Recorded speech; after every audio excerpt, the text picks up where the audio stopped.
லோகேஷ் கனகராஜ் அவர் எடுக்கிற படம் அதற்கான ப்ரொமோ போஸ்டர் எல்லாத்தையும் பார்த்து ஹிட் அண்ட் டீட்டெயில்ஸ் வைக்கிற அவர் கிரியேட் பண்ண யூனிவர்ஸில் ஒரு பெரிய லாஜிக் மிஸ்டேக் பண்ணிட்டார். வாங்க அது என்னன்னு பார்க்கலாம்.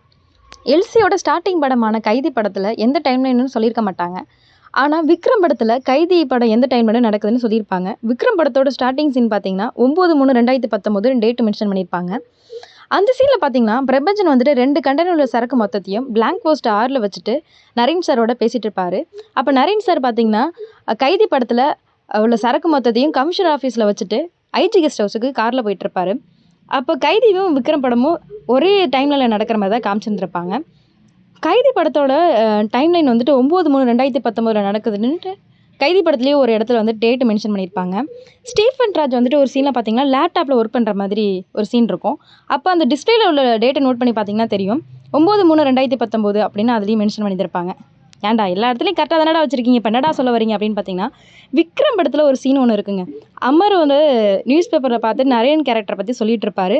அப்போ அந்த நியூஸ் பேப்பரில் உள்ள டேட்டை பார்த்தீங்கன்னா 18/3/2018 அப்படின்னு போட்டிருப்பாங்க. சம்மந்தமே இல்லாமல் அந்த ஒரு டேட்டை மட்டும் இந்த இடத்துல மென்ஷன் பண்ணியிருப்பாங்க. எல்லா இடத்துலையும் கரெக்டாக வச்சுட்டு இந்த இடத்துல மட்டும் மிஸ்டேக் பண்ணிட்டாங்க. அதுக்கப்புறம் அந்த லியோ படத்துலையுமே நெப்போலியன் கேரக்டர் வந்து என்ட்ரி ஆகும்போது கையில் ஒரு நியூஸ் பேப்பரை எடுத்துகிட்டு வந்துடுவாங்க.